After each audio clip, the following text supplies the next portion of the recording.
This was actually a decent episode of Raw, credit where it's due. We had LA Knight advancing in the Last Time Is Now tournament. Uso splash away from victory! Yeah, they're enough to put him away! What a counter! We had a tremendous match between Gunther and Solo Sikoa. Oh, the flash! This could be it! Gunther survives! LIV Morgan's return has added a new dimension to the women's division and Judgement Day.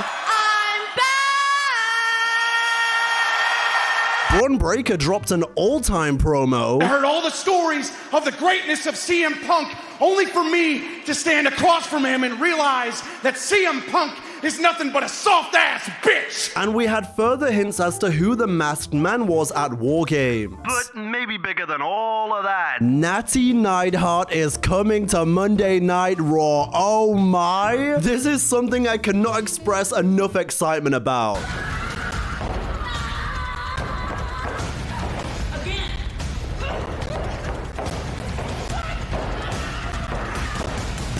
There's this vignette between Natalya and Maxxine DuPRI in the dungeon. Now, try it on me.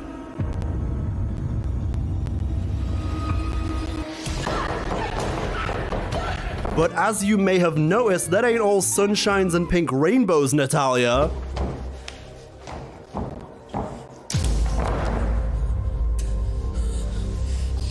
That's fucking Nattie Neidhart. Oh yes, man. Happy, joy, joy.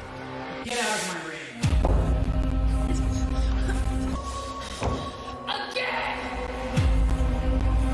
We are finally letting her do the best character work she's done in years, maybe ever. This is so exciting for a Natty guy like me. And I hope they actually have the entire presentation on TV, not just for this vignette. But all I know is I saw the singlet, I saw the expression, I saw the wrestling boots, so... And for those of you who may not be familiar, I want you to go ahead and take that Natalya memory card you have from all these years and destroy it, okay? Destroy the data and overwrite it with Nattie Neidhart, because she is peak.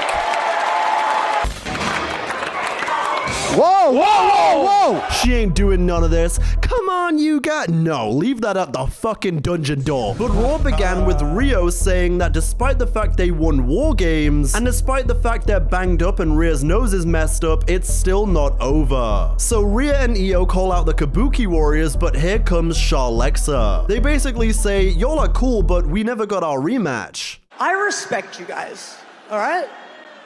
But respectfully, you guys couldn't beat the Kabuki Warriors, so it's time to get to the back of the line. Charlotte says she doesn't step aside for anybody, and Alexa is like, how about you two take us on tonight? You are on! Wow. Then Adam Pearce makes it official backstage on the phone. I don't know who I guess he's talking to commentary. They should adapt the AEW Tony Khan way of making things official, where the segment just ended and immediately a graphic pops up with Excalibur being like, and this just in, Tony Khan has made it official for Holiday Gangbang in Roanoke, Virginia. It'll be the Death Riders versus your mother. But he's interrupted by Ivy Nile. Great to see her back on TV. She says she's beaten Maxxine DuPRI before, and she wants an IC title shot. Pearce says, all right, well, she's trading with Natty right now, but you got it. And tell her she can train with whoever, wherever, and however long she wants. It's not gonna matter. First of all, I just spoke about the Chad Gable American Made plot, about how they forgot the Creeds and Ivy are supposed to be getting gold by the time he comes back. So I'm hoping that's where this is all going. I wouldn't have minded if it were Raquel to be in the IC title picture, but I'll happily take an Ivy Maxxine feud, because not only does it elevate Ivy and Maxxine, but it's at least something different as well, and I want to see Ivy more on TV. She is so underrated. But then we had LA Knight versus Jey Uso in the Last Time Is Now tournament. The Kabuki Warriors, they want gold. Missing the big right hand. And Jey Uso. Oh, hang on a second. What's that? A mid-match episode of Crowd Watch? Happy birthday, Mama. I can only assume they're talking about Naomi, who celebrated a birthday recently. Happy birthday, Naomi, and congrats on finding out it'll be a baby boy. I can't wait to see him main eventing Mania 70 against Brody Lee Jr. with Liberty Rhodes at ringside. And now LA Knight looking to take advantage. To advance.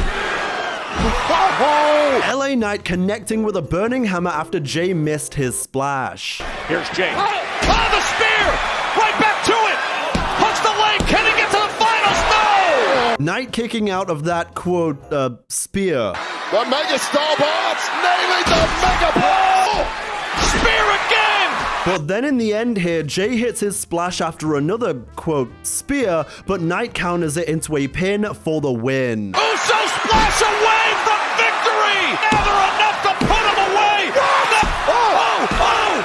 What a counter! I say let's go, yeah! Then after the match, they linger on Jey after his disappointing loss, and look as of late. Hey man, there's always next year when they botch AJ Styles' retirement tour and do the phenomenal invitational at the end. Oh, now he's... Oh man, watch out, Wade. Okay, I'm sorry I spoke. We then see Lyra and Bayley backstage where they both want a tag title shot and say they are ready for it. Pearce says it's under consideration before Asuka and Kairi show up. You are the reason we lost World Games. If you joined, we could have won. You idiot! Bayley fires back and says, whose fault is that? You're a bigger idiot, it's your fault. Asuka says, where are you now, huh? You're nothing. Who's in the main event? Charlotte Flair. Who is the main event? Charlotte Flair! Not you. Low-key cooked the shit out of my idol in this promo. Lady, this is instead of the title. And then as we get ready for the Judgment Day celebration, it's time for another edition of Crowd Watch. We've got It's My B-Day. Well, happy birthday to you. We've also got Merry Yeetmas. Great, thanks. We've also got Bark Bark Bark. I don't even like. There's no Bron Breakker reference on the card. Oh wow, we've got a huge EO Skyhead. That's kind of cool, huh? King of Lucha, Dom Mysterio sign. That's pretty cool. Okay, fair enough. But back to Dom. He says he beat the greatest of all time, which makes him the greatest of all time. He's the king of the luchadors as he thanks everyone for their help. And then he welcomes back LIV Morgan.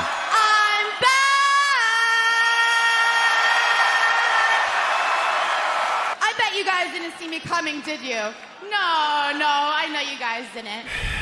Unfortunately. Guess who else didn't see me coming? John Cena!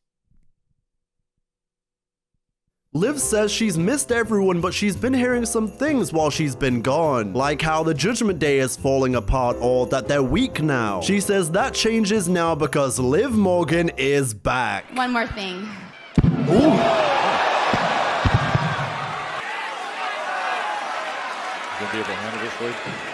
Slapped in the face and kissed on the nose. Where's that Dolph Ziggler clip? With the way they're treating this story, it does feel like maybe Liv knows something more that Dominic has done. Like this is 2 times now where she's hit him or been a bit abusive. Something deeper has to be going on here. I mean, maybe this is kind of like the WrestleMania 25 plot with John Cena, Edge, The Big Show, and Vicky Guerrero. You remember back at WrestleMania 25 when Vicky Guerrero was caught on the security cam kissing The Big Show and John Cena was like, you got some splitting to do. What if in a couple of weeks Rey Mysterio comes out and he's like, I've got some very pressing footage, Liv, you're gonna want to see this. And Dominic, you have not been a very good person, have you, son? And what do you know? There's some secret footage from the Judgment Day Clubhouse like 2 months ago. Dominic and Roxanne were hanging around while everyone else had left and they kissed each other. And then Dominic did the thing, he grabs her face and he's like, don't tell anyone about this.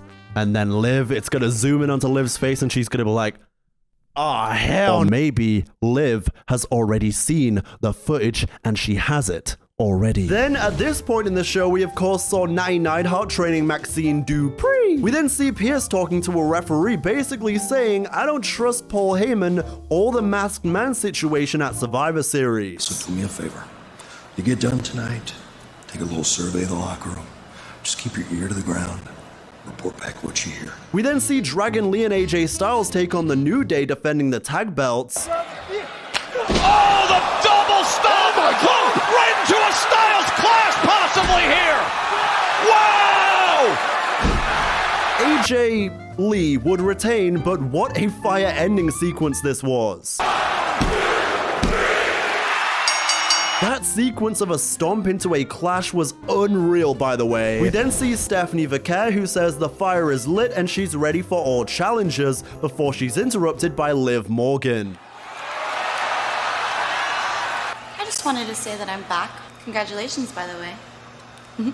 Well, you guys know what they say, right? You can never have too much LIV Morgan, so I say, oh yes, man, inject that into my veins directly, Vic. But then we hear from the Vision in-ring. Heyman celebrates their War Games win, thanks Brock Lesnar for his help, and puts over everybody else. He then reveals that on January 5th, 2026, Breakker will get a world title shot against CM Punk. I heard all the stories of the greatness of CM Punk, only for me to stand across from him and realize that CM Punk is nothing but a soft-ass bitch.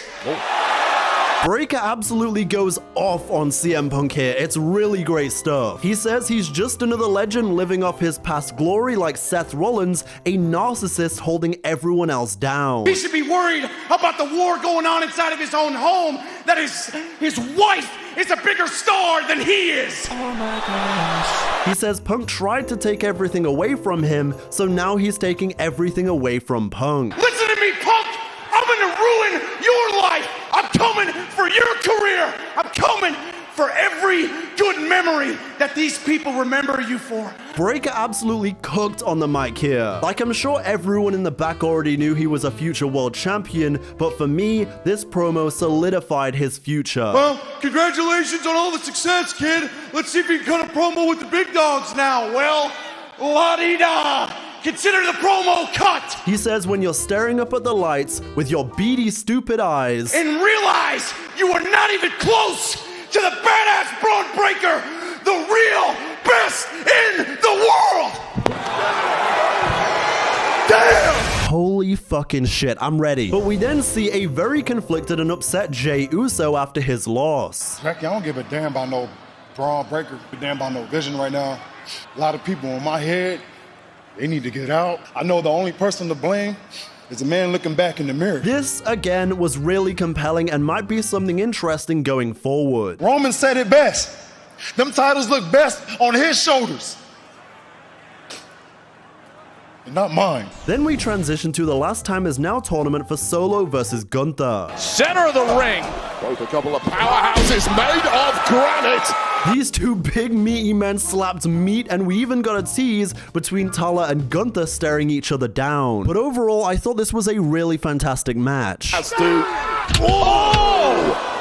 Man, he may have damaged that right hand, and Gunther goes right back to it. It really allowed Solo to show he's just as powerful as Gunther can be. To go down, you might stay down. Oh, that could be man, oh man! Solo then hits spinning Solo for a near fall. Technique going out the window. Oh! Spinning Solo. The spinning Solo slam for the window. Progressively, these two just started laying their shit in, and it was awesome. Oh! So we were talking, oh my God! What a counter by Sikoa! Massive clothesline! Solo hits a Samoan drop and goes for his spike, but it's countered in the best possible way. Gunther's in the... Oh, what a chop! Knife's edge right across the neck of Solo Sikoa! And Gunther don't slow down with them chops, my goodness. How much damage can Solo Sikoa take? Chop, meat, pecs! But just when you think Solo is done, he hits another spinning Solo and Oh, the flash! This could be it!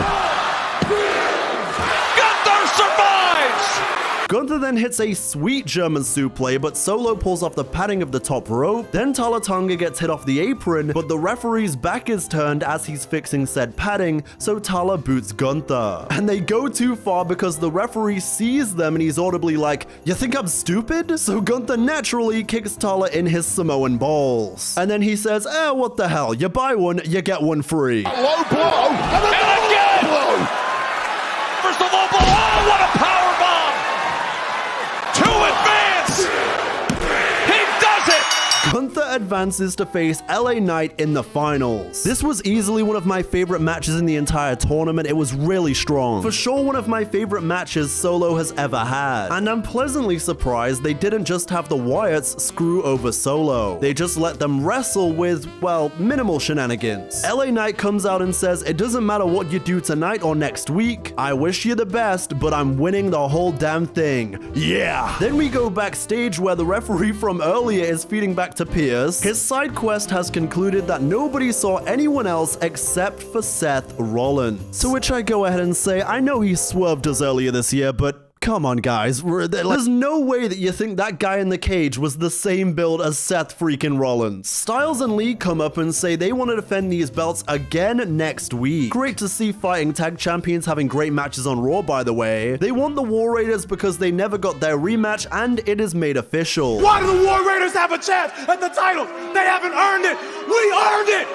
We earned it! We earned it every single day! Every time we earned it! The New Day are furious that the Raiders have a shot when they haven't been around. Hey, that match is gonna go crazy if they let it cook like they did with tonight's tag title match. However, if I can put my pessimist goggles on for a second, it would be very WWE of them to send the heel New Day out there to spoil everybody else's fun and have that match end in a DQ. We then hear from Rey Mysterio, who calls Dominic his bastard son and says he has no problem going through each Judgment Day member one at a time.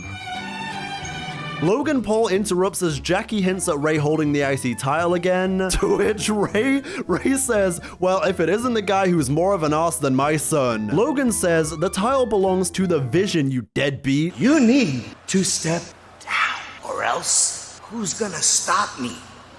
Pendejo. Paul then says, I'm not just gonna stop you, I'm gonna retire you. In the main event, Charlexa took on Rio, but what was turning into a great match would be interrupted by the Kabuki Warriors, causing a disqualification. Are interrupting the match and beating them once in the midst of a great match. To which, what the hell, I'll just go ahead and throw it out there. Multi-person TLC tag team title match. I need that. Then Lyra and Bayley would take the fight to the champions. About it. Here to save the day for tasting her own medicine now. Only for LIV Morgan and the Judgment Day to take them out. Oh! LIV Morgan is here. The Judgment Day are in town. Here, and what a meltdown we are getting here. Raquel and Roxanne, much like they did to Cena, wipe out the champions with their finishers. Tahana bomb on Asuka. Talking old Pop Rocks. Then we see a brief moment of, as Roxanne holds up the tag title, but she quickly gives it to Liv. Back in June, she had the championship belt. She never lost it. But Liv says no, it's okay, and gives it back, holding up their hands to close the show. Overall, a pretty fun episode of Monday Night Raw. Definitely easily better than SmackDown last week. Although Triple H was all like, wait until you see tonight. It's gonna be epic. You ain't seen nothing yet. It wasn't that mind-blowing, but it was enjoyable. I really like how the women's tag division is looking. And most importantly, Nattie Neidhart might be coming to Raw. But anyway, be sure to subscribe and tell a friend that Liv is back.